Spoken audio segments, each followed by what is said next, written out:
So hello everyone, क्या हालचाल, सब बढ़िया। तो आज फिर आ चुके हैं क्लास 10th के यहाँ पर दोस्तों संस्कृत के 100 MBBI objective questions and answer लेके। जी हाँ बिल्कुल। एंड इसमें आज हम टोटल जितने भी PYQs पूछे गए हैं 2009 से लेकर 2024 तक सारे PYQs को डिस्कस करेंगे एंड कंसेप्ट के साथ समझेंगे भी। एक क्वेश्चन के साथ 3-4 क्वेश्चन का एक्सप्लेनेशन भी होगा। तो वीडियो को लाइक कर देना एंड चैनल को सब्सक्राइब कर देना है एंड वीडियो में एंड तक बने रहना, क्योंकि इस वीडियो के एंड में एक प्यारा सा बोनस रखा गया है। तो उस बोनस का राइट आंसर दे दो कमेंट में, ताकि तुम्हारे भी कमेंट को किया जाएगा पिन एंड तुम्हारे कमेंट को किया जाएगा कम्युनिटी पोस्ट में पोस्ट। तो देखते हैं बोनस का राइट आंसर कौन देते हैं। तो वीडियो को एंड तक देखना। चलो शुरू करते हैं, लेट्स गेट स्टार्टेड।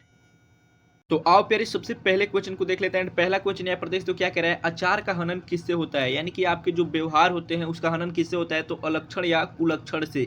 एंड ये कहाँ से लिया गया है क्वेश्चन, तो 7 चैप्टर जो विदुर नीति है वहीं से लिया गया है। एक और क्वेश्चन पूछता है अभ्यास से किसकी वृद्धि बढ़ती है, तो विद्या की, इसलिए कहा जाता है प्रैक्टिस मैन मेक्स परफेक्ट। अभ्यास करते रहिए, आप उसमें निपुण हो जाएंगे। तो यहाँ से बहुत सारे क्वेश्चन पूछे जाते हैं, तो इस चैप्टर को हिंदी में लाइन बाई लाइन जरूर देख लेना। चलो नेक्स्ट क्वेश्चन की ओर चलते हैं। नेक्स्ट क्वेश्चन यहाँ प्रदेश तो क्या कह रहा है, नेक्स्ट क्वेश्चन यहाँ पे कह रहा है वागदान किस संस्कार में होता है, तो विवाह संस्कार में होता है। याद रखना, वागदान विवाह संस्कार में होता है। टोटल संस्कारों की संख्या कितनी होती है, तो 16 संस्कार होते हैं। और कितने प्रकार के होते हैं, तो 5 प्रकार के। जन्म से पूर्व 3 संस्कार, शिशुअवस्था में 6 संस्कार, उसके बाद से जब आप विद्या आरंभ करने जाते हैं वहां पर 5 संस्कार, तो कितने हो गए, 11 3 14। और एक विवाह संस्कार होता है जो कि अभी हम डिस्कस कर रहे हैं। एंड एक मरने के बाद संस्कार होता है जिसे अन्य तेष्टि संस्कार कहा जाता है, मरणोपरांत होता है। तो वो टोटल जोड़ के 16 संस्कार होते हैं और टोटल 5 प्रकार के संस्कार होते हैं। सबका हमने गिना भी दिया। तो चलो नेक्स्ट क्वेश्चन की ओर चलते हैं। नेक्स्ट क्वेश्चन यहाँ प्रदेश तो क्या कह रहा है, नेक्स्ट क्वेश्चन यहाँ पे कह रहा है लक्ष्मी किसके पास जाती है। लक्ष्मी किसके पास जाती है, तो परिश्रमी व्यक्ति के पास, उद्योगी व्यक्ति के पास लक्ष्मी जाती है। कहाँ से लिया गया है, तो चैप्टर नंबर 8 कर्मवीर कथा से लिया गया है। कर्मवीर कथा में जो लास्ट लाइन दिया है वो लास्ट लाइन डिटो संस्कृत में भी पूछ देता है, इसलिए उस लाइन को जरूर से देख लेना। चलो नेक्स्ट क्वेश्चन की ओर चलते हैं। नेक्स्ट क्वेश्चन यहाँ प्रदेश तो क्या कह रहा है, नेक्स्ट क्वेश्चन यहाँ पे कह रहा है स्वामी दयानंद ने किस संस्था की स्थापना की। स्वामी दयानंद ने किस संस्था की स्थापना की, तो आर्य समाज की स्थापना की थी। याद रखना, आर्य समाज की स्थापना की थी। इनका जन्म कब हुआ था, 1824 ईस्वी में।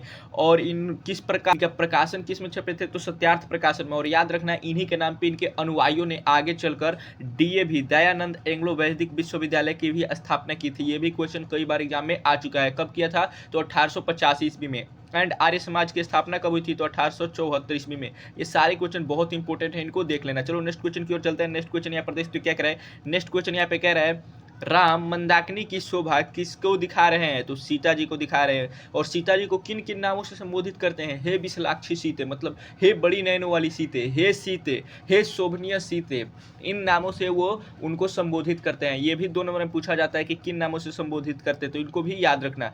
और इस पाठ के रचनाकार कौन है, इसका नीचे तुम कमेंट में आंसर बताना। चलो नेक्स्ट क्वेश्चन की ओर चलते हैं। नेक्स्ट क्वेश्चन यहाँ प्रदेश तो क्या कह रहा है, नेक्स्ट क्वेश्चन यहाँ पे कह रहा है स्वामी दयानंद का जन्म कब हुआ था। स्वामी दयानंद का जन्म कब हुआ था, तो 1824 में, जो कि अभी हमने बताया। कहाँ हुआ था, तो टंकारा नामक गांव में हुआ था। कहाँ हुआ था, टंकारा नामक गांव में। और ये मूर्ति पूजा के विरोधी क्यों हो गए थे, ये भी क्वेश्चन 2 नंबर में पूछा जाता है, तो इसको याद कर लेना। क्योंकि ये इनका परिवार जो था वो एक शिव उपासक था। तो जब ये शिवरात्रि के दिन गए थे तो उन्होंने देखा कि एक चूहा शंकर भगवान के मूर्ति पे बैठ के और चढ़ाए हुए प्रसादों खा रहा है। तो इन्होंने सोचा जब ये मूर्ति स्वयं अपनी रक्षा नहीं कर सकती तो हमारी रक्षा क्या करेगी, इसलिए वो मूर्ति पूजा के विरोधी हुए। भगवान के विरोधी नहीं हुए थे, बल्कि मूर्ति पूजा के विरोधी हुए थे। चलो नेक्स्ट क्वेश्चन की ओर चलते हैं। नेक्स्ट क्वेश्चन यहाँ प्रदेश तो क्या कह रहा है, नेक्स्ट क्वेश्चन यहाँ पे कह रहा है अंतिम शिक्षा संस्कार का नाम क्या है। ये अभी हमने आपको बताया था, अन्य तेष्टि संस्कार जिसको बोला जाता है समावर्तन संस्कार।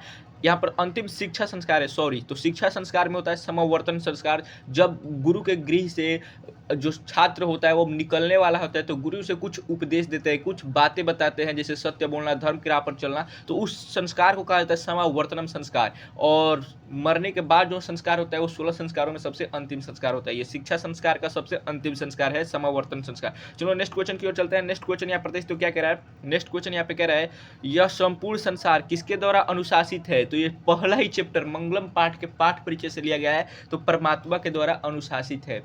चलो नेक्स्ट क्वेश्चन की ओर चलते हैं। नेक्स्ट क्वेश्चन यहाँ पर देख तो क्या कह रहा है, नेक्स्ट क्वेश्चन यहाँ पे कह रहा है शास्त्र किसके लिए कर्तव्य और अकर्तव्य का विधान करता है, तो मानवों के लिए, क्योंकि दानवों के लिए तो ऐसे भी नहीं होगा, तो मानवों के लिए करता है। चलो नेक्स्ट क्वेश्चन की ओर चलते हैं। नेक्स्ट क्वेश्चन यहाँ पर देख तो क्या कह रहा है, नेक्स्ट क्वेश्चन यहाँ पे कह रहा है प्राचीन काल में शिष्य को क्या कहते हैं, प्राचीन काल में शिष्य को क्या कहते थे, तो ब्रह्मचारी कहते थे, याद रखना ब्रह्मचारी कहते थे। चलो नेक्स्ट क्वेश्चन की ओर चलते हैं। नेक्स्ट क्वेश्चन यहाँ पर देख तो क्या कह रहा है, नेक्स्ट क्वेश्चन यहाँ पे कह रहा है शास्त्र मानवों को किसका बोध कराता है, शास्त्र मानवों को किसका बोध कराता है, कर्तव्य अकर्तव्य, कर्तव्य और आपके अकर्तव्य का बोध कराता है कि क्या आपकी ड्यूटी है, मोरालिटी क्या है, नैतिकता क्या है और क्या आपको नहीं करना है वो भी बताता है। चलो नेक्स्ट क्वेश्चन की ओर चलते हैं। नेक्स्ट क्वेश्चन यहाँ पर देखते हो क्या कह रहा है, बैर से बैर का समन क्या है, बैर से बैर का समन क्या है, असंभव है, मतलब कि झगड़े से झगड़ा करके और आप झगड़ा को सल्टा दीजिए, संभव नहीं है। कहाँ से लिया गया है, तो आपके संस्कृत के लास्ट चैप्टर विश्व शांति से लिया गया है, तो याद रखना। और पूछा जाता है दो बड़े कारण क्या है, अशांति के दो बड़े कारण क्या है, तो द्वेष और असहिष्णुता, ये दो विश्व के सबसे बड़े कारण हैं जिसके कारण अशांति फैली हुई है विश्व में। ये भी क्वेश्चन 2 नंबर में पूछा जाता है, तो इसको याद कर लेना। चलो नेक्स्ट क्वेश्चन की ओर चलते हैं। नेक्स्ट क्वेश्चन यहाँ पर देखते हो क्या कह रहा है, नेक्स्ट क्वेश्चन कह रहा है नदियां नाम और रूप को छोड़कर किस में मिल जाती है, तो समुद्र में मिल जाती है। और किस उपनिषद से लिया गया है ये भी नीचे तुम कमेंट में बता देना।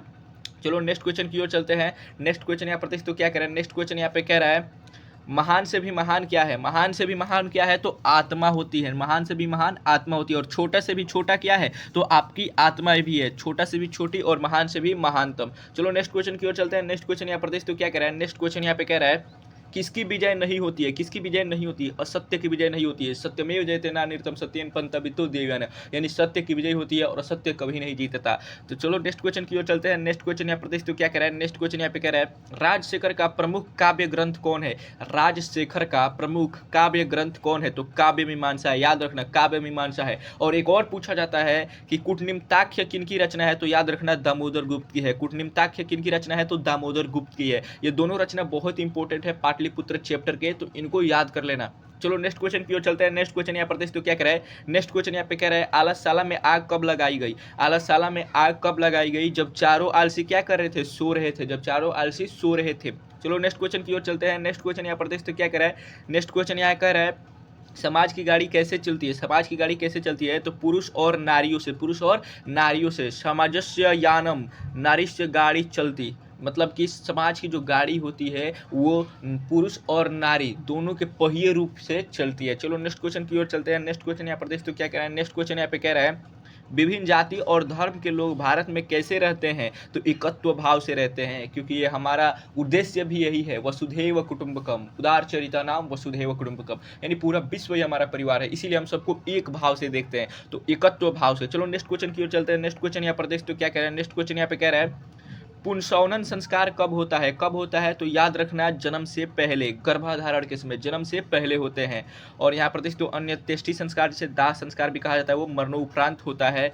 चलो नेक्स्ट क्वेश्चन की ओर चलते हैं। नेक्स्ट क्वेश्चन यहाँ पर देखते हो क्या कह रहे हैं, नेक्स्ट क्वेश्चन कह रहा है वनवास प्रसंग में राम सीता लक्ष्मण के साथ कहाँ पहुँचते हैं, तो चित्रकूट पर पहुँचते हैं, जहाँ पर मंदाकिनी नदी का वो वर्णन करते हैं सीता जी से। तो ऑप्शन नंबर सी जो है बिल्कुल राइट आंसर है। चलो नेक्स्ट क्वेश्चन की ओर चलते हैं प्यारे। नेक्स्ट क्वेश्चन यहाँ पर देखते हो क्या कह रहा है, नेक्स्ट क्वेश्चन यहाँ पे कह रहा है नर्क के द्वार कितने प्रकार के होते हैं जिनसे व्यक्ति का नाश होता है, तो 3 प्रकार के, काम क्रोध और लोभ, काम क्रोध और लोभ, ये तीनों नर्क के द्वार बताए गए, इनको व्यक्ति को छोड़ देना चाहिए। और उन्नति चाहने वाले व्यक्तियों को क्या करना चाहिए, ये भी 2 नंबर में बहुत बार बिहार बोर्ड में एग्जाम में पूछा जा चुका है। तो उन्नति चाहने वाले व्यक्ति को 6 दोषों को त्याग देना चाहिए, याद रखना काम क्रोध निंद्रा तंद्रा भय और आलस्य, जिसे काम टालने की आदत कहते हैं, दीर्घ शत्रुता, इसे भी त्याग देना चाहिए। तो चलो नेक्स्ट क्वेश्चन की ओर चलते हैं। नेक्स्ट क्वेश्चन यहाँ पर देखते हो क्या कह रहा है, नेक्स्ट क्वेश्चन यहाँ पे कह रहा है आधुनिक काल की संस्कृत लेखिकाओं में कौन अतीव प्रसिद्ध है, मतलब सबसे ज्यादा प्रसिद्ध है, तो पंडित छामा राव है। ऑप्शन नंबर सी जो है बिल्कुल राइट आंसर है,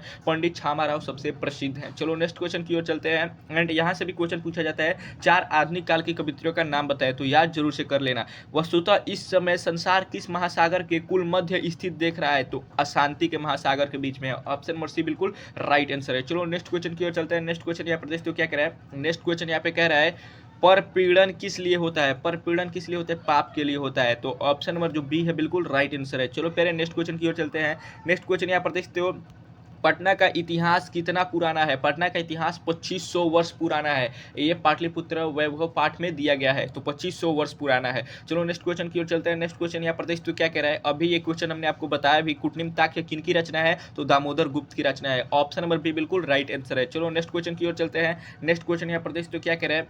यूनान का राजदूत कौन था? यूनान का राजदूत कौन था? तो मेगास्थनीज था। और ये चारों कौन थे? तो विदेशी यात्री थे जो कि आए थे नालंदा विश्वविद्यालय में पढ़ने। फाहियान, हुएंगसांग, मेगास्थनीज, इतिसिक, तो ये चारों विदेशी थे जो कि हमारे देश में नालंदा विश्वविद्यालय में पढ़ने आए थे। और मेगास्थनीज कहाँ का था? तो भाई साहब यूनान का राजदूत था। चलो नेक्स्ट क्वेश्चन की ओर चलते हैं। नेक्स्ट क्वेश्चन यहाँ प्रदेश तो क्या कह रहे हैं? राजशेखर की रचना कौन सी है? अभी हमने बताया पीछे भी, काव्य मीमांसा है। ऑप्शन नंबर ए बिल्कुल राइट आंसर है। चलो नेक्स्ट क्वेश्चन की ओर चलते हैं। नेक्स्ट क्वेश्चन यहाँ प्रदेश तो क्या कह रहा है?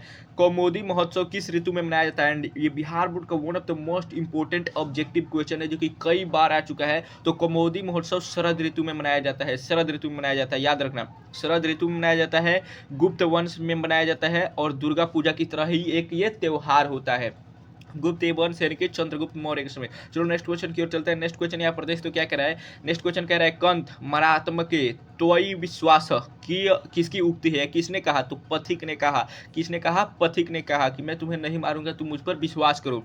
चलो नेक्स्ट क्वेश्चन की ओर चलते हैं। नेक्स्ट क्वेश्चन यहाँ पर कह रहा है कि कर्ण भारह रूपक के रचनाकार कौन है? कौन है? तो महर्षि महाकवि भास है। कौन है? महाकवि भास है। ऑप्शन नंबर जो डी है बिल्कुल राइट आंसर है। चलो नेक्स्ट क्वेश्चन की ओर चलते हैं। नेक्स्ट क्वेश्चन यहाँ पर देख तो क्या कह रहा है? नेक्स्ट क्वेश्चन यहाँ पे कह रहा है शत्रुता को कौन बढ़ाता है? शत्रुता को कौन बढ़ाता है? तो स्वार्थ बढ़ाता है। याद रखना, सिर्फ अपने बारे में, अपने हित को सोचना ही शत्रुता को बढ़ावा देता है, याद रखना।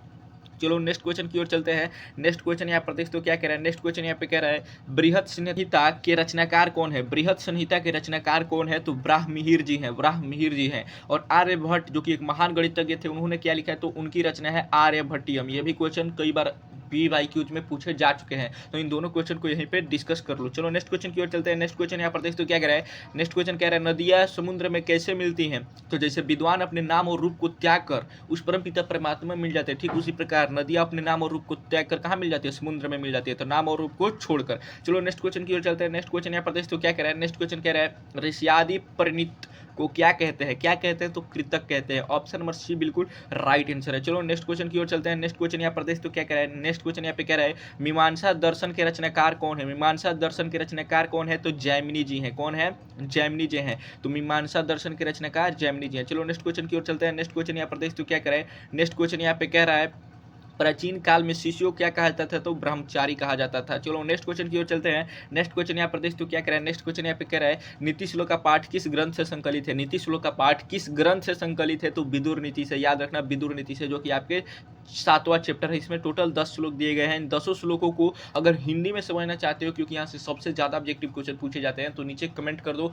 सारे संस्कृत के एवरी चैप्टर को वन शॉट के अंदर महामैराथन के दौरान सारे जितने भी चैप्टर है सबको हिंदी में एंड संस्कृत में, और उसके PYQs क्वेश्चंस को भी एक ही वीडियो के अंदर डिस्कस करेंगे, तो नीचे कमेंट जरूर से कर रहा है। चलो नेक्स्ट क्वेश्चन की ओर चलते हैं। नेक्स्ट क्वेश्चन यहाँ पर देखते हो क्या कह रहा है? नेक्स्ट क्वेश्चन यहाँ पे कह रहा है स्वामी दयानंद के बचपन का क्या नाम था? तो मूल शंकर नाम था। याद रखना, स्वामी दयानंद के बचपन का नाम मूल शंकर था। चलो नेक्स्ट क्वेश्चन की ओर चलते हैं। नेक्स्ट क्वेश्चन यहाँ पर देखते हो क्या कह रहा है? नेक्स्ट क्वेश्चन कह रहा है मंदाकिनी वर्णम पाठ के कवि कौन है?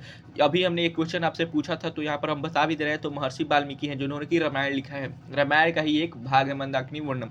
चलो नेक्स्ट क्वेश्चन की ओर चलते हैं। नेक्स्ट क्वेश्चन यहाँ पर देख तो क्या कह रहा है? नेक्स्ट क्वेश्चन यहाँ पे कह रहा है व्याघ्र पथिक कथा पाठ के रचयिता कौन है? व्याघ्र पथिक पाठ के रचयिता कौन है? तो नारायण पंडित जी हैं। याद रखना, और ये कहाँ से लिया गया है? तो मित्रलाभ नामक खंड से लिया गया है। चलो नेक्स्ट क्वेश्चन की ओर चलते हैं। नेक्स्ट क्वेश्चन यहाँ पर देख तो क्या कह रहा है? नेक्स्ट क्वेश्चन यहाँ पे कह रहा है कर्णस्य दान वीरता पाठ के किस ग्रंथ से संकलित है? तो कर्णभार से। कहाँ से? कर्णभार से। कर्णभार 13वें भाग से संकलित है। याद रखना। चलो नेक्स्ट क्वेश्चन की ओर चलते हैं। नेक्स्ट क्वेश्चन यहाँ पर देख तो क्या कह रहा है? नेक्स्ट क्वेश्चन कह रहा है न्याय दर्शन के प्रवर्तक कौन है? न्याय दर्शन के प्रवर्तक कौन है? तो यहाँ पर महर्षि गौतम है। याद रखना। और योग दर्शन के प्रवर्तक कौन है? तो योग दर्शन के प्रवर्तक पतंजलि जी हैं, जिनके नाम पर पतंजलि कंपनी बाबा देव ने चालू किए थे। ये योग दर्शन और आयुर्वेद के महान से भी महानतम ऋषि थे। इनकी ज्यादा जानने वाला कोई नहीं था। तो चलो नेक्स्ट क्वेश्चन की ओर चलते हैं। नेक्स्ट क्वेश्चन यहाँ पर देख तो क्या कह रहा है? नेक्स्ट क्वेश्चन कह रहा है आर्यभट्टियम किसकी रचना है? अभी हमने आपको बताया, तो किनकी रचना है? आर्यभट्ट की रचना है।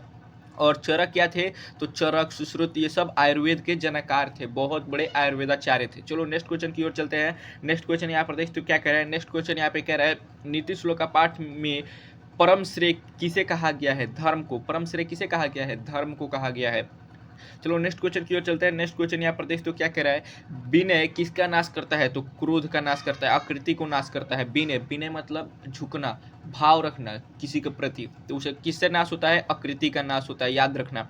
एंड ये चैप्टर भी कहाँ से लिया गया है, ये भी लिया गया है विदुर नीति वाले यानी कि आपके नीति श्लोक का पाठ से। ये बहुत इंपॉर्टेंट चैप्टर है। चलो नेक्स्ट क्वेश्चन की ओर चलते हैं। नेक्स्ट क्वेश्चन यहाँ पर देख तो क्या कह रहा है, स्वामी दयानंद के लिए कौन पर्व उद्बोधक सिद्ध हुआ, शिवरात्रि। कौन पर्व उद्बोधक सिद्ध हुआ, तो शिवरात्रि, क्योंकि इनका पूरा परिवार क्या था, तो शिव उपासक था। तो चलो प्यारे नेक्स्ट क्वेश्चन की ओर चलते हैं। नेक्स्ट क्वेश्चन यहाँ पर देख तो क्या कह रहा है, नेक्स्ट क्वेश्चन यहाँ पर कह रहा है दान किसको देना चाहिए, दान किसको देना चाहिए, तो यहाँ पर देख तो दरिद्र को।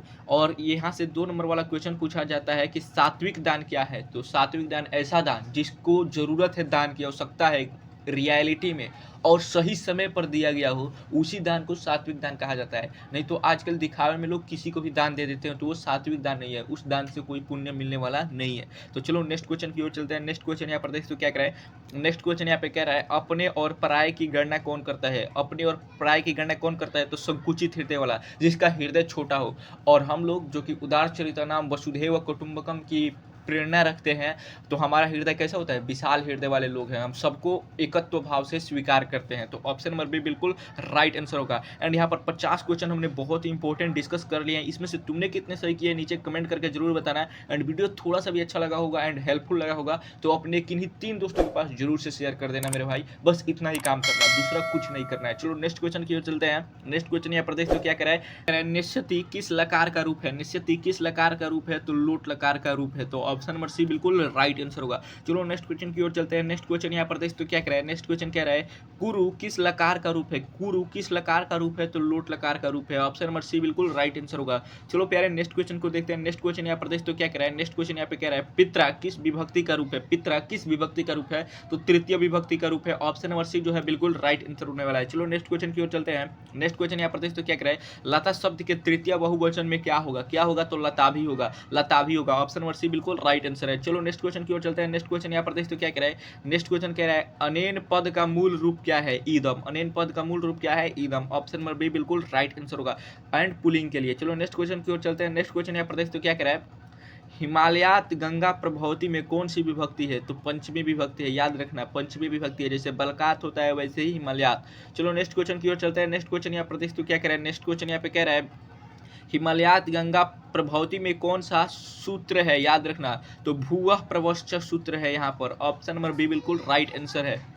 तो चलो नेक्स्ट क्वेश्चन की ओर चलते हैं। नेक्स्ट क्वेश्चन यहाँ पर देख तो क्या कह रहा है, नेक्स्ट क्वेश्चन यहाँ पे कह रहा है स आचार्यात व्याकरणम पठति में कौन विभक्ति है, तो पंचमी विभक्ति है, याद रखना जहां पर ये हाथ आ जाए वो पंचमी विभक्ति होगा। चलो नेक्स्ट क्वेश्चन की ओर चलते हैं। नेक्स्ट क्वेश्चन यहाँ पर देख तो क्या कह रहा है, नेक्स्ट क्वेश्चन यहाँ पे कह रहा है सुरूपम में कौन सा उपसर्ग है, सुरूपम में कौन सा उपसर्ग है, तो उपसर्ग का सबसे सिंपल सा तरीका है किस शब्द से मिलकर जिस शब्द के पहले लगकर उस शब्द का आकार या रूप बदल दे उसे हम कहते हैं उपसर्ग। तो यहाँ पर देख तो सुरूपम, तो यहाँ पर सु उपसर्ग होगा, क्या होगा, सु उपसर्ग होगा। उपसर्ग किसी भी शब्द के पहले जुड़ा होता है और प्रत्यय किसी भी शब्द के लास्ट में जुड़ा होता है, बाद में जुड़ा होता है। एंड कैसे फाइंड करना है, तो देखते हो सुरूपम, रूपम अपने आप में एक शब्द है और उसमें सु जोड़ देते हैं तो उस पूरे शब्द का अर्थ बदल जाता है, इसीलिए सु होगा ना कि सुरु होगा, क्योंकि इधर जो बच रहा है वो भी उसका भी एक अर्थ निकलना चाहिए। तो रूपम एक अपने आप में शब्द है और उस शब्द का अर्थ आ रहा है तभी ये सही है। अगर यहाँ पर कोई ऐसा शब्द आता है जिसका अर्थ नहीं आ रहा है तो वो बिल्कुल गलत हो जाता है। चलो नेक्स्ट क्वेश्चन की ओर चलते हैं एंड आशा करते हैं कि अब आप उपसर्ग में गलती नहीं करेंगे। यहाँ पर देखते हो उपकर्म में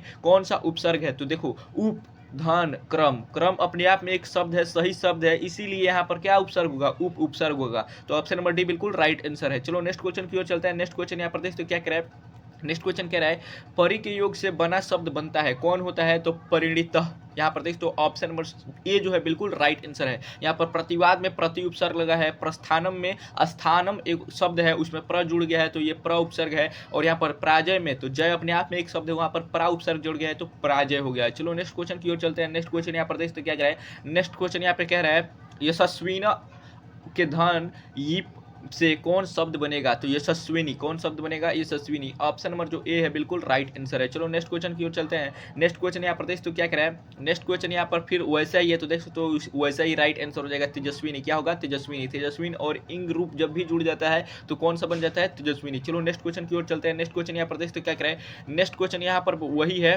श्रीमत धन इंक इससे कौन सा शब्द बनेगा, तो श्रीमती। कौन सा शब्द बनेगा, श्रीमती, स्त्री प्रत्यय श्रीमती। चलो नेक्स्ट क्वेश्चन की ओर चलते हैं। नेक्स्ट क्वेश्चन यहाँ पर देख तो क्या कह रहा है, नेक्स्ट क्वेश्चन यहाँ पर कह रहा है दिक धन गज से कौन सा शब्द बनेगा, दिग्गज। कौन सा शब्द बनेगा, दिग्गज।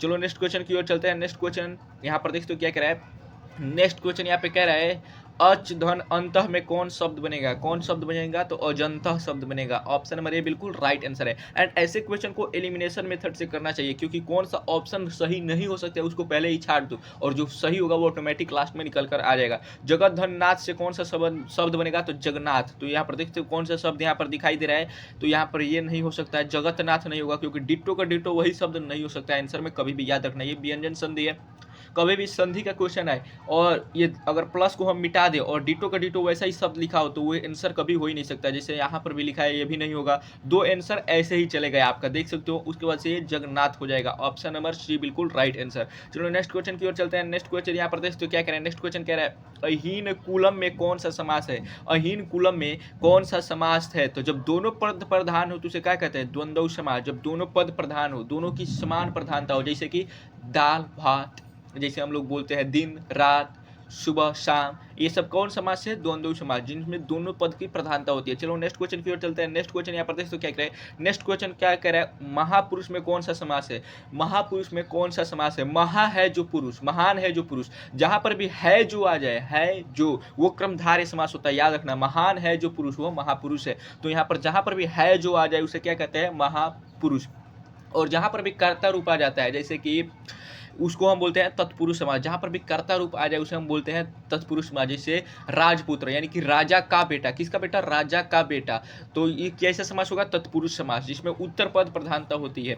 और उसके बाद से बहुब्रीहि समास, ये किसी न किसी देवता के शब्द की पर्यायवाची होती है, वो बहुब्रीहि समास होता है। जैसे कि त्रिलोचन यानी कि शंकर भगवान की बात हो रही है, लंबोदर यानी कि गणेश भगवान की बात हो रही है, तो जहां पर भी किसी देवता की पर्यायवाची आ जाए तो वो बहुब्रीहि समास होता है, याद रखना। और जिस भी शब्द के शुरुआत में संख्यावाचक शब्द आ जाए उसे द्विगु समास कहते हैं। तो यहाँ पर देख तो बहुत ही आसानी से एक ट्रिक के साथ, छोटे से ट्रिक के साथ हमने समास को यहाँ पर खत्म कर दिया है। एंड अगर तुम चाहते हो कि एक डेडिकेटेड वीडियो लाएं समास पर ट्रिक के साथ, पूरे बहुत सारे क्वेश्चन को डिस्कस करें, तो नीचे कमेंट कर देना। समास पर बहुत ही बेहतरीन वीडियो लेकर आएंगे जिसमें सारे समास को वन शॉट में हम डील करेंगे। चलो नेक्स्ट क्वेश्चन की ओर चलते हैं। नेक्स्ट क्वेश्चन यहाँ पर देख तो क्या कह रहा है, नेक्स्ट क्वेश्चन यहाँ पे कह रहा है गंगा जलम में कौन सा समास है, गंगा जलम में कौन सा समास है, तो गंगा का जल, तो गंगा जल। तो यहाँ पर क्या हो जाएगा, तत्पुरुष समास। Option number A right answer है। चलो नेक्स्ट क्वेश्चन की ओर चलते हैं। यहाँ पर देख तो नई समास भी लिखा है, तो नई का अर्थ होता है नकारात्मक, जिस भी शब्द में पहले अ जुड़ जाए उसका नई समास हो जाता है। चलो यहाँ पर देखते हैं नेक्स्ट क्वेश्चन क्या कह रहा है, प्रतिदिनम में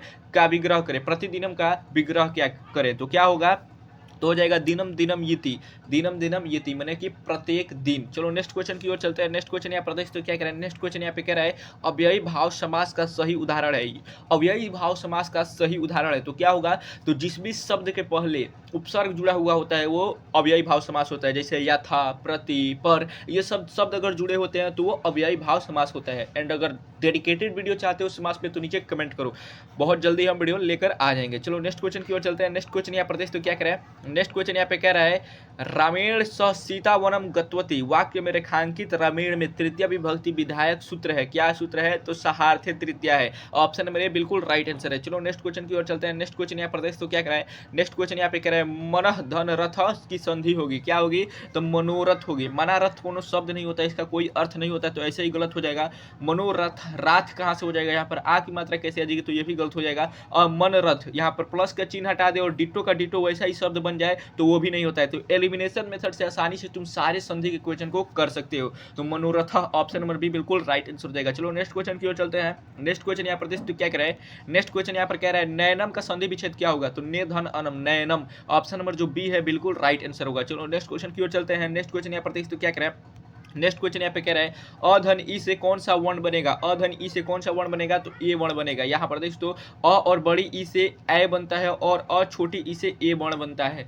और संधि पर भी एक डेडिकेटेड वीडियो चाहते हो ट्रिक के साथ, तो नीचे बस एक बार कमेंट कर देना, तुम्हारा भाई वो भी लेकर आएगा तुम्हारे लिए। हर वो कोशिश हम करेंगे जिससे तुम अपना मैक्सिमम स्कोर कर सके हो। एंड इसके लिए तुम्हें मेरी सपोर्ट करनी होगी। बस एक वीडियो को, इस वीडियो को 3 लोगों के पास, किसी भी 3 दोस्त के पास शेयर कर देना, बस इतना ही तुम्हारी सपोर्ट चाहिए। चलो नेक्स्ट क्वेश्चन की ओर चलते हैं। नेक्स्ट क्वेश्चन यहाँ पर देखते हो क्या कह रहा है, नेक्स्ट क्वेश्चन क्या रहा है, यदि धन अपि किस संधि का उदाहरण है? यदि धन अपि किस संधि का उदाहरण है? तो यहाँ पर देख तो छोटी ई की मात्रा और अ की मात्रा ई है, तो ये स्वर संधि का उदाहरण है। ऑप्शन नंबर ए बिल्कुल राइट आंसर है। चलो नेक्स्ट क्वेश्चन की ओर चलते हैं। नेक्स्ट क्वेश्चन यहाँ पर कह रहा है तत्पुरुष समास का उदाहरण कौन सा है? तत्पुरुष समास का उदाहरण कौन सा है? तो यहाँ पर देख तो देवदूत, मतलब देवता का दूत, देवदूत। जहां पर भी कर्ता रूप आ जाए वो क्या हो जाएगा? तत्पुरुष समास। ऑप्शन नंबर बी बिल्कुल राइट आंसर है। यहाँ पर देख तो अनु उपसर्ग आया है, तो अनुसर्ग आ गया तो ये अव्ययी भाव समास हो जाएगा। एंड यहाँ पर नीलकंठ, जिसका नीला है कंठ, जैसे भगवान शंकर, ये पर्यायवाची आ गया देवता का, तो ये बहुब्रीहि समास होगा। तो चलो नेक्स्ट क्वेश्चन की ओर चलते हैं।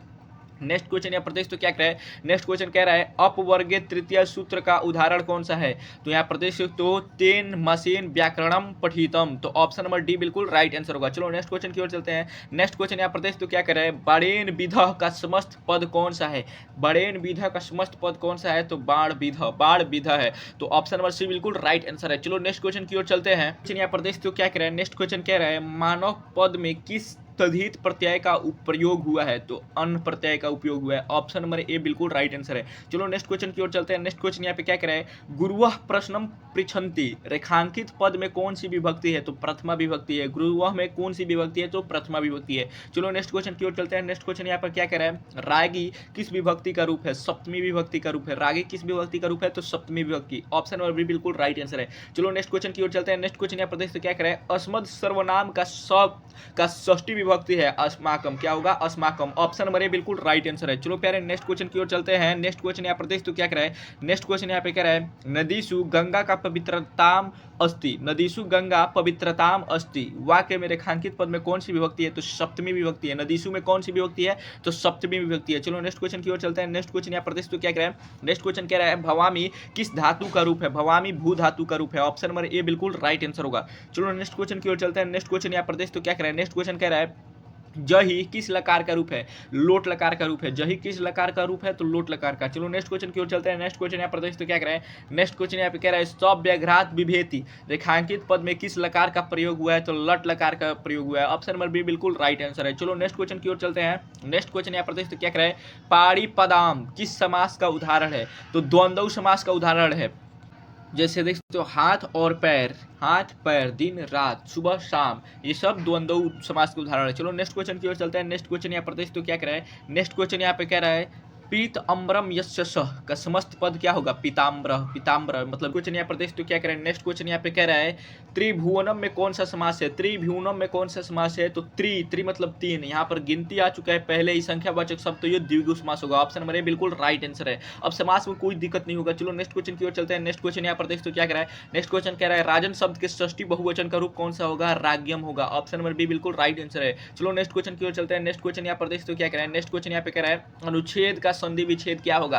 अनुधन छेदम, अनुच्छेद होगा। ऑप्शन नंबर ए बिल्कुल राइट आंसर है। चलो नेक्स्ट क्वेश्चन की ओर चलते हैं। नेक्स्ट क्वेश्चन यहाँ प्रदेश तो क्या कह रहा है? देशभक्ति का विग्रह क्या होगा? देशभक्ति का विग्रह क्या होगा? देशस्य भक्ति। ऑप्शन नंबर बी बिल्कुल राइट आंसर। तो चलो नेक्स्ट क्वेश्चन की ओर चलते हैं प्यारे। नेक्स्ट क्वेश्चन यहाँ प्रदेश तो क्या कह रहा है? 95 नंबर क्वेश्चन तुम्हारे सामने आ चुका है।